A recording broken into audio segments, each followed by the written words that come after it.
Hi, I'm Madeline James, and this is the next cultural world building guide video where we will be going over a global classical antiquity map and discussing hunter-gatherers, subsistence-based bands, and the origins of the early states, state building if you will, where and how they form, and the requirements for one of these states to form. This video builds off the earlier videos in this series and my global world building guide, so as long as you have the equivalent maps, you should be good. And this guide will go over a lot of foundational topics that, while not directly relevant to just drawing the map, will subvert a lot of misconceptions and provide what is, in my opinion, some pretty foundational knowledge on state building for world builders. And as always, there will be chapters in this video, so you can skip around as desired, and a blog post version linked in the description below. And yes, I am going to use a lot of graphics of antiquity maps because they are very pretty and fit the theme. So our main goal with this series is to world build societies and cultures, which are undeniably complex and arise from long, unique histories. This next step is to build out what our worlds may have looked like near the beginning of what we call the Age of Antiquity, also known the Ancient Times or the Classical Era, all the way up to the end of this sort of era being about 450 Common Era on Earth, so 3000 BCE to 450 CE on Earth. And this begins with the first primary states, so those that arose independently of other pre-existing states, forming alongside a golden age of barbarians. And by this age, humans had evolved enough to have what we would consider a modern mind, so thinking the same way we did, or having the capabilities that we have now from a brain perspective. And we will be covering both early state people and non-state people, otherwise known as barbarians. And before our regular disclaimer, I wanted to provide a few updates and some new resources. So I'm going to start updating the blog versions of these guides, and this is both guide series, to fix various issues, and I will be linking to a page on my website for each video that won't be linkable anywhere else on my website, that will basically explain what has changed and been updated from when I filmed the video, and where it makes sense, I will add corrections to these videos as well, but I will be updating the blog as I make these changes, so the most up-to-date stuff will be the blog, and if you want to watch the videos, you can go and see what's changed pretty quickly and easily. It's going to take me a little while to put all this together, so hang with me, but I'm glad to be starting to implement this because it is a long time coming. But now the big thing. So throughout this guide, I have been trying to find sources and articles that avoid the harmful sides of geographic determinism. We've talked about this a lot. And show a more geographic possibilist approach and use a lot more of the well thought of research. And I was lucky enough to get in contact with a geographer that goes by Ross Bay Geo here on YouTube, and you may recognize him from a lot of his recent work with Artifexian if you've watched any of his recent videos, which have been awesome, by the way. But Ross does a lot of work with historical, cultural, and political geography, intersecting with colonialism, conflict, and various infrastructures. And the dissertation he is working on has a lot of overlap with the topics I'm using for this guide, and he has graciously offered to help me find some good resources, share his thoughts, and provide some early feedback for me in this series. So some of the books and resources that I have been working with are pretty good, but others have been less so. And I was definitely going in the wrong direction with this guide in a couple of ways. So I'm really glad that I consulted with him when I did. And I've taken a good bit of time to go through all of this stuff, rethink my approaches. And Ross has recommended some books for me that have really, really helped. And I'm working through them to make this guide as accurate and helpful as I can. Here are 6 of these main books that I've started with. So we have Against the Grain, A Deep History of the Earliest States by James C. Scott. The Ancient Hawaiian State, Origins of a Political Society by Robert J. Hammond. The Creation of Inequality, How Our Prehistoric Ancestors Set the Stage for Monarchy, Slavery, and Empire by Kent Flannery and Joyce Marcus. The Decline and Rise of Democracy, A Global History from Antiquity to Today by David Stasevich. Why Men by Nancy Lindisfarne and Jonathan Neal, and The Patriarchs, The Origins of Inequality by Angela Saini. And the main books that I'm pulling on for this part in the guide in particular is against the grain and the creation of inequality. So let's start with what is a state, right? So we typically see a state defined as the end state of political organization advancement, the start of civilization where a group has evolved past bands, tribes, and chiefdoms. And this is a fundamentally flawed and simplistic way of looking at states, as we will dive into more shortly. In order to create realistic societies and cultures for our fictional worlds, we must face the truths of what states were and what they were not. If you want to be cynical, you could say the beginning of state building was also the beginning of the domestication of people themselves. So the first primary states formed thousands of years ago, but it wasn't until relatively recently, perhaps 1600 CE, that the vast majority of the population were state people. Through most of the timelines we will be building through, non-state people will likely encompass a large portion of our maps. Although note that feudal polities, like much of medieval Europe and Japanese kingdoms, were not actually states. States will mostly be confined to areas that can support a densely populated civilization and retain control over said people, and everywhere else, the hinterland, will belong to non-state groups. So, there is no single agreed upon definition for a state, but they contain a lot of similar ideas. For our purposes, we will be looking at what James C. Scott said on defining a state in Against the Grain. I am inclined to see stateness as a more or less proposition rather than strictly either or. There are many plausible attributes to stateness, and the more of them a particular polity possesses, the more likely we are to call it a state. We think of states as institutions that have strata of officials specialized in the assessment and collection of taxes, whether in grain, labor, or specie, and who are responsible to a ruler or rulers. We think of states as exercising executive power in a fairly complex, stratified, hierarchical society with an appreciable division of labor: weavers, artisans, priests, metalworkers, clerks, soldiers, cultivators. Some would apply more stringent criteria. A state should have an army, defensible walls, a monumental ritual center or palace, and perhaps a king or queen. From 118 Scott. There are a few hallmarks of early states or civilizations, although not all of these traits were exclusive to states, and they were almost exclusively agrarian, which means they relied on agriculture for much of their subsistence. And they had multiple tiers of social hierarchy, had some form of social inequality where those in charge had the most power, and typically had hereditary rank, meaning social status and roles could be inherited. The first ancient primary states, the cradles of civilization as they are frequently called, arose in 6 world regions between 2,000 and 6,000 years ago, roughly. Egypt, Mesopotamia, the Indus Valley, China, Mesoamerica, and Andean South America. There were also primary states that formed in the Polynesian, Tongan, and Hawaiian Islands, as established in the ancient Hawaiian state, and perhaps in other areas, but this was later than the time that we are currently going to be looking at. Crop domestication and sedentism, not only 4 states. When we think of the first states, we imagine the beginnings of agriculture and the first cities, but this isn't actually the case. It is important to be aware that while agriculture, the domestication of crops, and building sedentary settlements are all hallmarks of states and civilization, these things came well before the first states, about 4,000 years before. Humans began influencing and changing the world around them to suit their needs a very long time ago. We used fire to shape land to easily grow the plants we wanted to eat. Foragers selected for features in plants that made them easier for us to gather. We began domesticating the first animal, dogs, 10,000 years before the first state, if not much sooner. And many other domesticates like cows, sheep, and goats, maybe 6,000 years before the first state. Sedentism was very commonly seen in areas that were ecologically rich, such as wetlands, and areas on the border of seasonal migration paths of game. These were places that had a large variety of subsistence food options for people, meaning there was no real motivation for them to move around.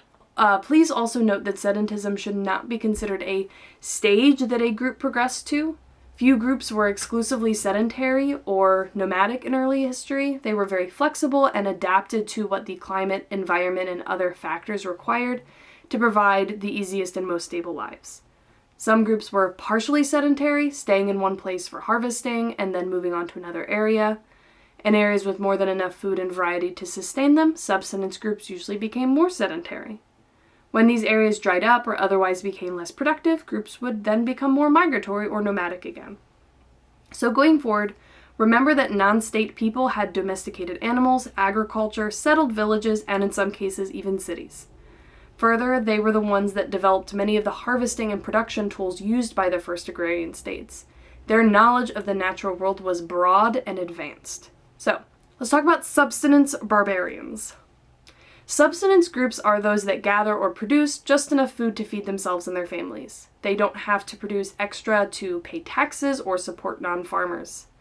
These groups are referred to by a lot of names: hunter-gatherers, foragers, subsistence bands, barbarians, savages, etc. But these are basically our non-state people, and I will be using some of these names interchangeably.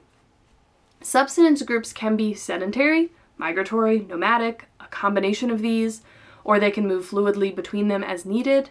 Some lived in villages or even small cities, while others built mobile homes that could easily be taken with them. These groups are not confined to a single or even a couple main subsistence types. They are not just herders or hunters or horticulturalists or shifting agriculturalists. They likely take advantage of most, if not all, kinds of subsistence available in their environment. Attempts to divide these people into specific subgroups like nomadic herders or fishing bands, etc., can be inaccurate and ignores the true complexity of these groups. They weren't limited to these individual subsistence options like this. So because of their varied diets and subsistence options, subsistence groups were extremely adaptable and flexible, able to adjust to climate change and the loss of food sources in ways that early states were unable to do. Many groups had food preservation and storage technology, especially those that did most of their hunting while migratory animals came by, but starvation was still a worry. A hard winter could be devastating. Still, they had a varied diet, meaning they were well nourished when food wasn't scarce. Sometimes that is something that is clearly evident when looking at their remains compared to state people of the same time. They had lower mortality rates, we will get into that more later, longer lifespans, and were even taller due to the better nutrition. Further, subsistence groups spent less time acquiring food than state people, and the activities were generally less strenuous. They weren't a people exclusively occupied by feeding themselves. They usually spent a great deal of time with other chores like cooking, making clothes and tools, ritualistic or spiritual events like feasts and dancing, and so on. Being less crowded also meant they didn't have the crowding diseases of civilizations that ran rampant through early states, although they did have their own diseases that they were susceptible to. Life for hunter-gatherers was not particularly safe. The chance of injury and death from hunting or warfare between groups was notable, although still didn't decrease their life expectancy below that of states people. We just shouldn't ignore it. And we may not be able to argue that life as a hunter-gatherer was significantly better than that of the early states people, but it would not be hard to say that their lives were at least as good. They both had their benefits and challenges, but life in the early state was not superior. So let's go through an overview of early states people. So the densely populated agrarian people of early states required a far higher yield from their land than subsistence groups needed. This level of production, especially given non-modern technology, was extremely time-consuming and arduous. The risk of repetitive stress injuries rose dramatically due to the repetitive labor that was required, and the only areas perhaps exempt would be recessional agriculture, so farming on a floodplain, where less work would be required for the same yield. And the power of a state was essentially a numbers game. They needed productive land to cultivate and farmers to work it. But most early states were dependent on grain crops, and we will get into why later, which was a large impact when encompassing a large part of people's diets. Having a very limited diet, especially if most of it is grains, which do not have a lot of the nutrients we need, leads to malnourishment. This further leads to more susceptibility and worse survival rates of sicknesses. On the plus side, grains provided soft foods to wean children earlier, and high-carb diets led to women ovulating more frequently, going through puberty sooner, and through menopause later. Combined with the incentives of having more children to add to the family's labor force, these farmers had children at a much higher rate than hunter-gatherers. And despite higher mortality rates, this resulted in a slight demographic advantage that over time became quite significant, and as we mentioned before, the power and success of states was a numbers game. This typically led to the most important role for women being producing more workers for the state. So the density of people, animals, and plants led to the development of crowding diseases, as we mentioned, which then led to epidemics affecting all three groups. Diseases could decimate crop yields, kill off large numbers of animals, and decimate populations. While hunter-gatherers had their own diseases to contend with, they didn't follow the same contagious patterns of epidemics. For people, these types of diseases like cholera, smallpox, measles, etc. were the major overall cause of human mortality until very recently. This, combined with the poor nutrition of early farmers, meant that life expectancy was lower. As detailed in Against the Grain, farmers in early states were on average 4 inches shorter than hunter-gatherers at the same time and displayed signs of nutritional distress and iron deficiency anemia, especially in women of childbearing age. Early states had 40 to 50% higher mortality rates than hunter-gatherers, the worst being infant and maternal mortality. So early states were very fragile and prone to breaking apart and reforming repeatedly through history due to a variety of reasons, including drought, climate change, livestock and crop disease, epidemics, upstream deforestation leading to salinization and increased floods, and warfare. Early states saw frequent fighting over the small areas conducive to high-density settlements and warfare for the purpose of taking slaves to expand their populations. Note that not state groups also saw plenty of warfare.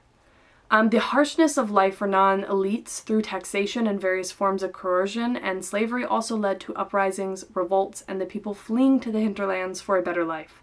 All of these factors meant that early states were far from stable. I think it is also worth noting real quick that there are societies that fit somewhere between truly subsistence groups and actual states.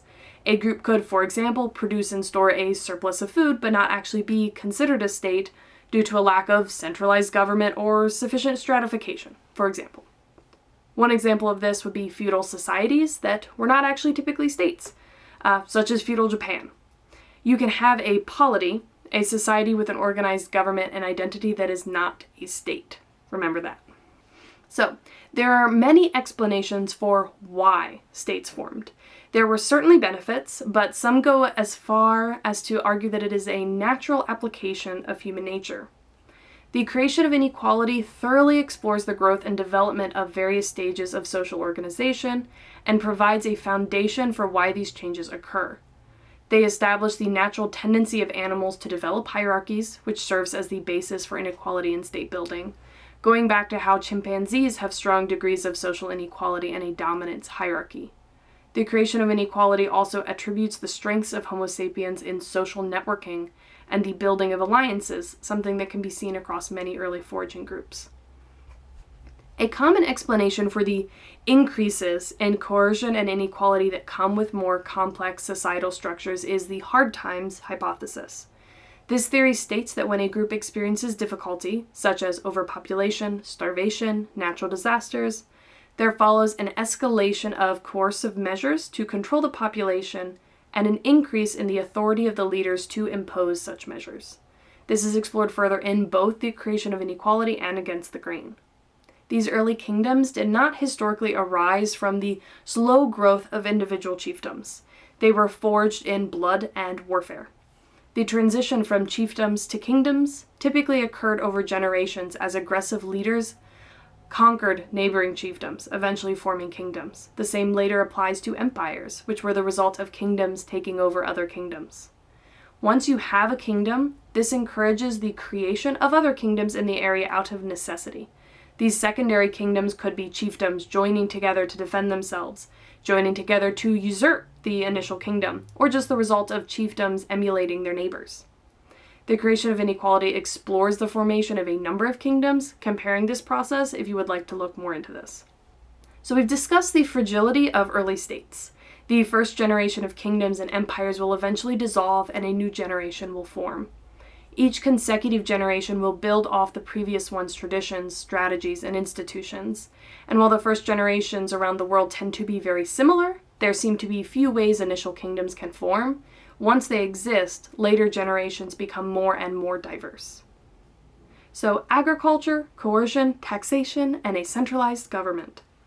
Non-state groups, especially those that were settled, frequently came to practice some form of agriculture. These crops, what might eventually become the staples for states, could store well for use in winter and when other food sources were less available. They were a safety net. So as groups became more sedentary, they would have fewer available food sources in their range, which meant becoming more dependent on those in their immediate surroundings and those that they cultivated themselves. Over time, climate change, population growth, and other factors could lead them to being even more dependent on agriculture. This is sometimes referred to as the agricultural trap, forcing an endless cycle of leaning harder into agriculture and thus becoming more dependent on it. As settlements grew and eventually turned into states, increasing agricultural yields became more and more time-consuming and arduous. The life of an early state farmer was full of this drudgery. It took new effort to manage large-scale agricultural building efforts like irrigation and to maintain peace as the population rose. In order for the elite or rulers to sustain a state, they needed enough food to support non-farmers, specifically themselves, the managers, their armies, their laborers, etc., and they needed farmers to produce that surplus. The strength and success of a state, as we've said, is a numbers game. The more citizens, the more farmers, the more food, the more wealth, the more power. As explored in Against the Grain, people won't choose on their own to work harder to produce a surplus that they don't need. They must be coerced.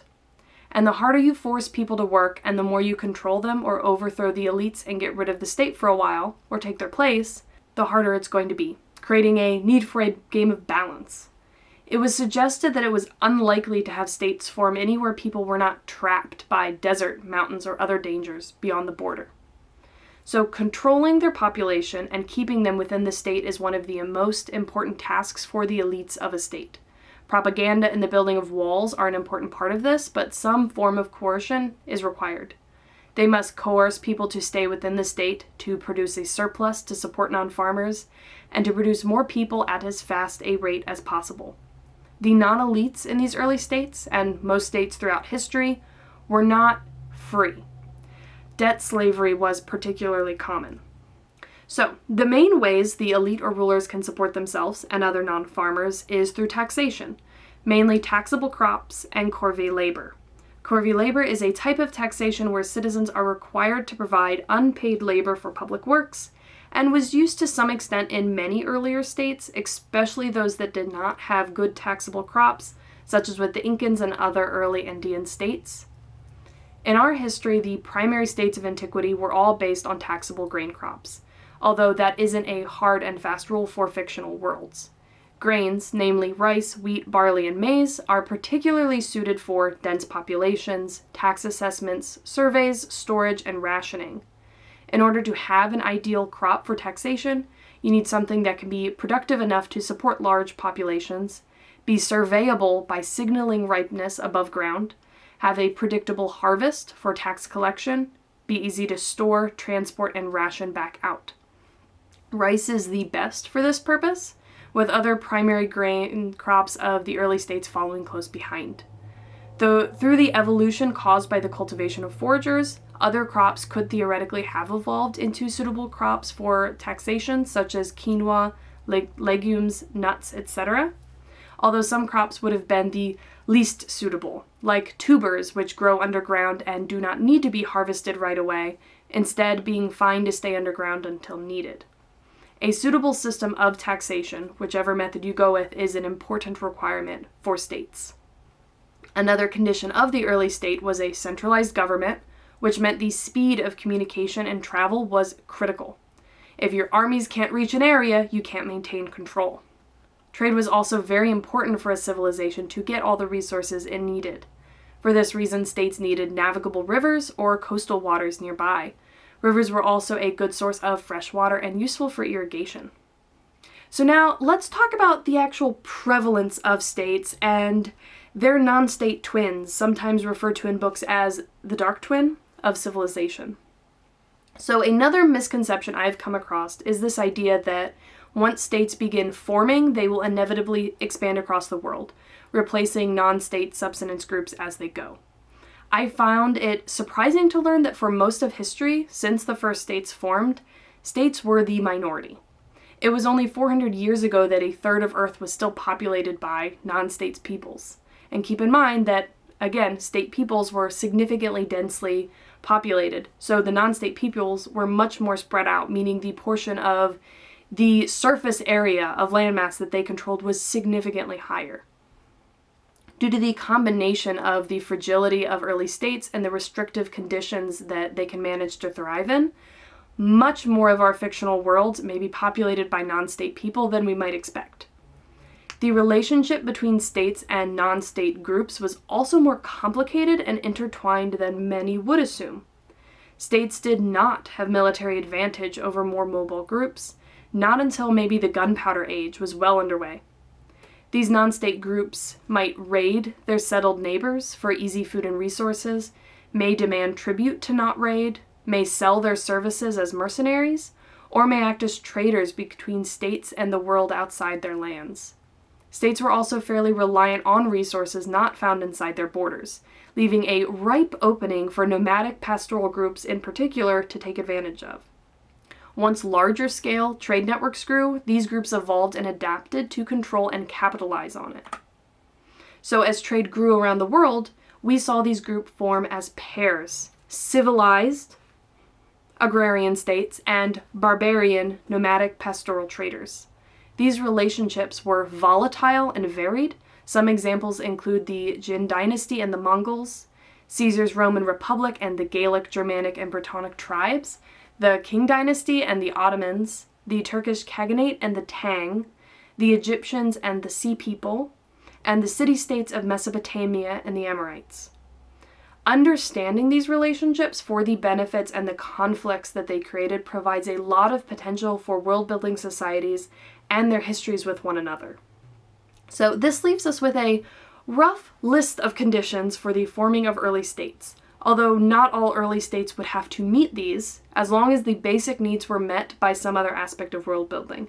And again, this is where we get to create interesting states. Go off the list, think about the benefits that they provide, and come up with a few interesting conditions yourself. So, taxable grain crop that could be grown efficiently in the given environment, or other form of taxation like corvée labor, meaning rich silt and plenty of water. Alluvium was the best. Time of plenty, where population relied on a particular form of subsistence and then had their commitment reinforced in more difficult times, where there are fewer alternative subsistence options, the agricultural trap. Geographic or political borders that prevent the easy escape of the population, or they could build walls. Easily navigable waterways, such as rivers or coastlines. Sufficiently authoritarian leadership as to control and confine the population. Leaders chosen by or associated with the spiritual, likely as hereditary rulers tied to a powerful ancestor, the spiritual, or gods. High enough population growth as to offset the fragility and high mortality of early states, such as through a primarily grain diet and encouragement of reproducing. Founding hardships triggering the rise of coercion and social stratification, the hardship principle. And not required but also likely found is a twin non-state nomadic pastoral group that will support the growth of the early state and grow along beside them. So let's start mapping. As mentioned before, we will be considering the primary and early states that formed in our fictional worlds during the Antiquity or Classical era, the equivalent time frame of about maybe 3000 BCE to 450 CE on Earth, creating a map that will sort of represent the end of this time period. So as our timeline and state building progresses, we can assume a similar climate change to Earth where the sea levels were reduced and the water volume flowing through streams and coming down in rains was decreased. This sort of climate change would force the rising populations to gather around available water sources, forcing them to lean harder into agricultural efforts and thus their coercive efforts, building states. By around 450 CE, which will be the rough time of our map, any areas of our human migration map previously marked as anything other than possibly very distant or no migration will be mapped here. States, even primary states, could have formed in these areas after the eras we are currently looking at, which we will do in later stages. you can see I have a map here that I started with basically a rough map of world rivers that I then added on some of the early states that were in existence by 450 CE. And note, I did this by hand by referencing a bunch of graphics I could find online that I didn't have the rights to post here myself, so consider this a doodle that I made. So we will be mapping 4 types of groups on our maps. Not all of your maps will necessarily be fully filled in, like we mentioned already. We will have states, which could be fragmented or transient at the time. We will have trade peoples as a state twin, either seafaring or nomadic herders most likely, partially or totally sedentary non-state groups such as tribes or feudal kingdoms, and mostly migratory non-state groups. And these are the ones that, don't already fill in the trade peoples. So let's start with mapping the states. We will mark our map with areas that meet each state requirement, although please remember you can meet these requirements in different ways, one at a time until we can see the overlapped areas. I just included a map here showing basically the areas that produce 82% of the world's cereals in 2008, so not overly useful, but I thought it was an interesting graphic, so you're welcome. But first, state building crop climates. When determining where to place our early states, we will need an environment with soil rich enough to support large populations in a compact area and an ideal climate for our state building crops. So the 2 main types of soil we're going to be looking at here are loess, which is wind deposited, usually glacially derived, and alluvial, flood deposited soils. You are most likely to find alluvial soils in the floodplains around rivers. These are our river valleys, but you can find them around most rivers, just less area. Deltas, stream terraces, and alluvial fans. For our purposes, the river valley floodplains are the ones we're going to be looking for. So you can see here I just overlaid some markings of alluvial soil over my rivers map. And then loess soils are most likely found along the edges, especially downwind, of ice sheets from the last glacial maximum. It just keeps coming up. Go glaciers. Where sediment from glacial erosion would have remained. I have a link in the blog post that has a map showing where the lowest soils are on Earth compared to the last glacial maximum. It is a really, really good graphic. I suggest you go look at it, but I didn't have the rights to include it here. But here I just marked in real quick my last glacial maximum, and then considering both my elevation maps and my wind maps a little bit, I just kind of marked in areas with lowest soil. So now you can break this rule, okay? But you will typically only see a crop emerging within a single continent or close geographic areas. It would be unlikely to see the same crops evolving on opposite sides of the world in antiquity. We are going to map the possible areas first, so for grain crops in general, and then come back and map the specific crops. Rice will most likely evolve in a more tropical region, while the others could be any regions with sufficient climates for grains. If you have fewer state-building crops than continents or connected continental areas, choose another crop that would have grown in each remaining continent or region and have it evolve to fit as many of the state-building requirements as possible. It may be less efficient depending on what you're starting with. If you have more crops than continents, you can have multiple crops cropping up in different parts of the same continent or even in the same region. And again, you can go crazy here as long as you are considering the reasons why certain crops became state-building crops. You can make all sorts of things happen. You can also find other types of taxation methods. This is a place where magical systems in particular might come in handy. So just take the time to think about this and think about what you really want, but we're going to be moving forward with a mostly earth-type replica here. So climates where you can grow the major grains, rice, wheat, barley, and maize, are the following. So rice, arguably the best grain for state building, will typically be found in tropical or subtropical climates that are hot and humid. The best climate regions are AM, CFA, CWA, DWA, and DWB. Ideally, there should also be suitable water for irrigation in the form of river flow, so if you have one of these regions just in the middle of a really flat plain, maybe not the best spot for it. This means that rice farming is especially good in the foothills around mountains. So you can see here I took one of my climate regions map, I wrote on the side just as a reference for myself the good climate regions and circled them here on my map so that you can get an idea of that. And then grains in general are good in warmer, temperate, Mediterranean, and continental climates, like sea climates, especially CAS, CSB, CWA, and CWB, and DFA, DFB climates. So you can see, again, I did the same thing here. And also, please remember that we are thinking about areas as they were thousands of years ago. There has been climate change. In general, probably assume the world was a little wetter than it is now, since we are building an Earth-like fantasy world and assuming similar types of climate change. You can probably include some steppe/grassland areas in what would have been suitable, especially in river valleys, because again, when we built these climate region maps, we didn't adjust the climate regions for having large flows of rivers going through them, and they would be a lot more suitable in those areas for this. So think Egypt and the Nile, where there would be more water available anyway. So here you can see I just added both of these to my map, and again, we're going to be changing this, but we have basic suitable climates for rice and suitable climates for grain in general. And so the next step for the state building crops that you are considering, I am using Earth's starting grain set of rice, wheat, barley, and maize. Assign one to each region where it would have been sufficiently ideal of an environment to be evolved and cultivated in. And the crop can spread out from there as it makes sense. So you can see here I have on the right rice, wheat, barley, and maize, and I sort of made little stars where I think it would make sense to have these. So you can see for wheat, I sort of had this evolving in that northern continent over here in the west.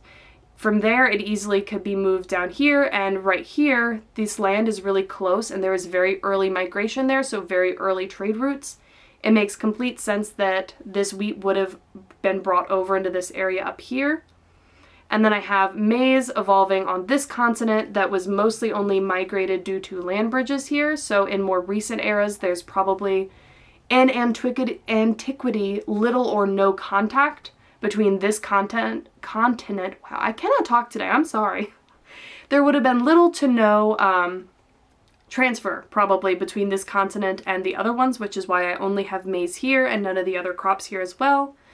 And then I have barley, which I'm assuming would have maybe evolved or, been cultivated down in this area to be a good state building crop, and then brought over to this little island here, which is very, very close by. And then I did not place any in my southern continent because there are no people there yet, so they did not cultivate anything there. When I get to later stages in this, I will have to decide if I want crops to be brought there or new crops to be cultivated. I think it is unlikely for people to show up for the first time and be able to cultivate any native crops in any reasonable amount of time, since I think I have cultivation there be within the last 1,000 years about. So that's not really enough time for how long it takes us to really cultivate crops like in scale. So probably there we will end up just bringing maybe barley down, maybe wheat will make it down.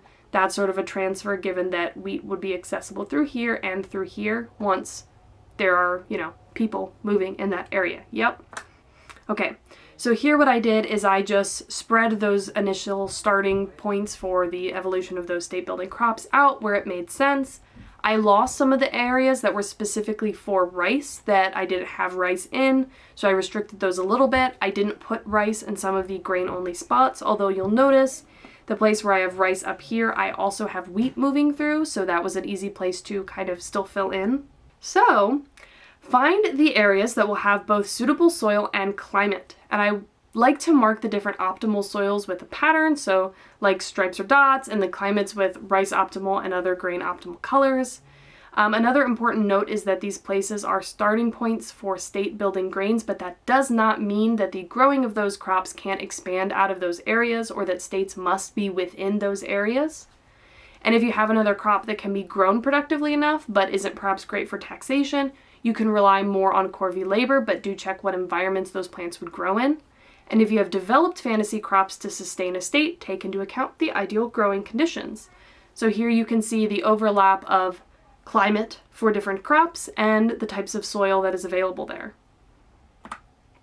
So from there, I marked any of the areas with both a crop and a soil as a potential state building grain area. And a more neat version of that map. So, states also need navigable rivers or coastal waters nearby for communication, control, travel, and trade. So the best land for navigable rivers is going to be a little flatter, so the water is more calm. You also need the rivers that are relatively stable, so river deltas and wetlands are out, although they were already out due to the richness of subsistence options. Flat plains or gently rolling hills aren't the only option here, although they would certainly be great. Also consider plateaus and mountainous valleys. And look at your rivers and elevation map to identify parts of rivers that would meet these conditions. Again, for the most part, you're going to be avoiding areas that are going to be up in the mountains or other sharp decreases in elevation. And then finding coastlines might be obvious. I didn't even map them in here. But there are definitely some that would be more or less conducive to easy navigation. Calmer seas and winds will make navigation much easier. More isolated bodies of water where you won't see fast ocean currents and most winds will have already been slowed by coming over land will likely have calmer waters. And on the opposite end, if you have wind currents or ocean currents that travel unimpeded around the globe, so latitudes with basically no land masses in them, sea travel will probably be incredibly difficult and dangerous. And we've talked about some of these conditions in the weather portion of the world building guide when talking about winds. So the third condition is more likely in areas with some geographic isolation. So this is surrounded by deserts, mountains, oceans, etc. So you could basically just reference the work we did in part 1, cultural divides, where we marked geographic barriers. Most of these are going to be these poor traversal areas that we have marked in gray here. So you're going to be more likely to see these areas pop up in, different regions isolated by those. All right, and I did say before that wetlands are a bad place for states, and they are, but states have the tendency to dry up wetlands to expand farmable land, such as diverting water flow to irrigate their crops, and generally just to state control of the land around them because we're people and that's what we do. So feel free to expand states into wetlands, especially to touch the coast as they would be inclined to do, unless the wetlands are like huge. And don't start them in a wetland. And if you have a wetland that's not on the coast, like a big bog area or something like that, probably avoid that area unless you have a reason not to, right? But once you choose where your states will be, you will need to decide how to satisfy the other needs, such as the history of hardship and sufficiently authoritarian government while world building. We will get into this more later. And you may decide further on that you want to reduce these initial state locations, such as when you're mapping like the Twin States. If you decide, there wouldn't really be good trade opportunities here, maybe you cross some of those states off and go back and rework. That's fine. Or if you end up having too many, that's fine too. So you can see here we have those waterways and the potential for state building grains here on our map. So we can add states to the map. And we have this. And you'll notice I have a lot here compared to what we would have seen on Earth. I thought that would be more fun.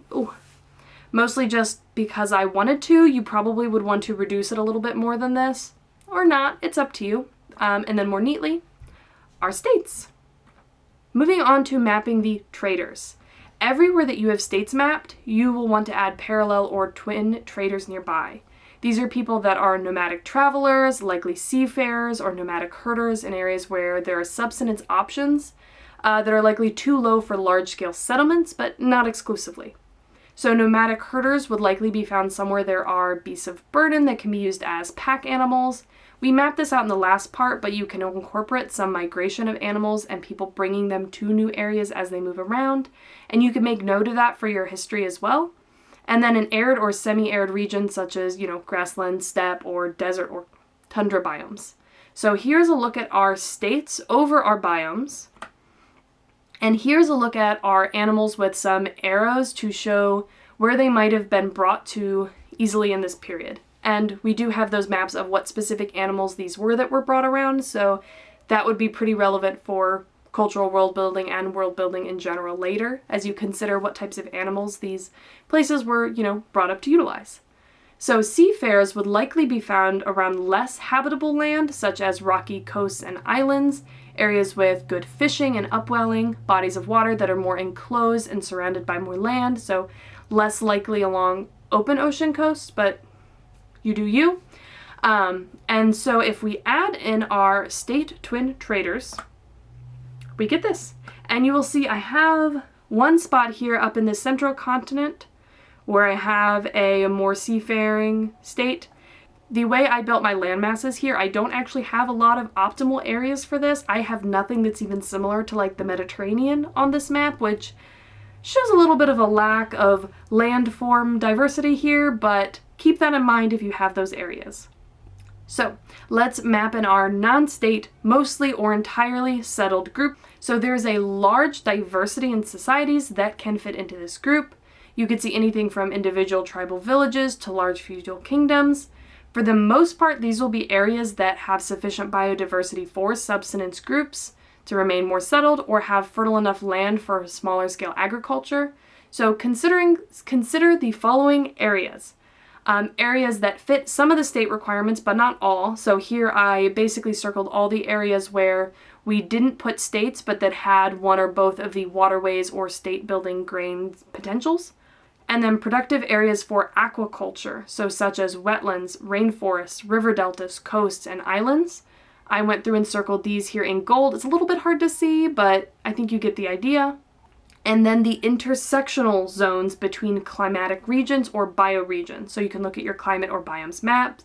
I mainly looked at my biomaps here and basically look at the areas where you have a lot of different ones in a small area, because that would basically mean that nearby there are a lot of different options in terms of the types of animals, the types of crops.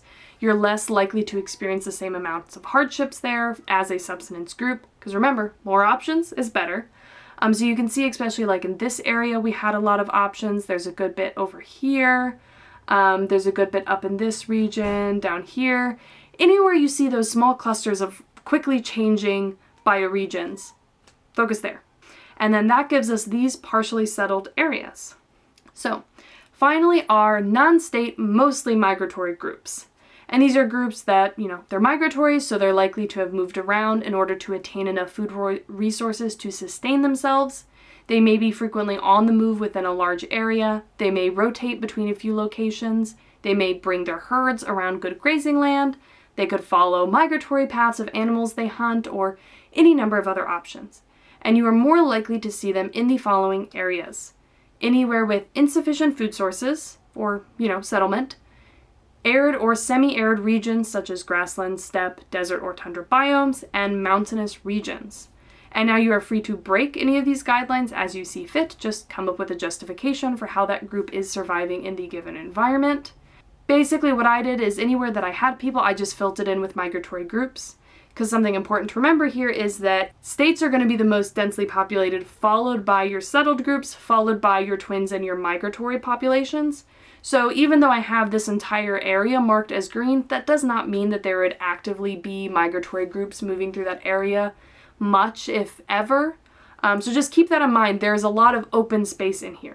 So next you can spend some time cleaning up your map until it makes sense to you and looks the way you want.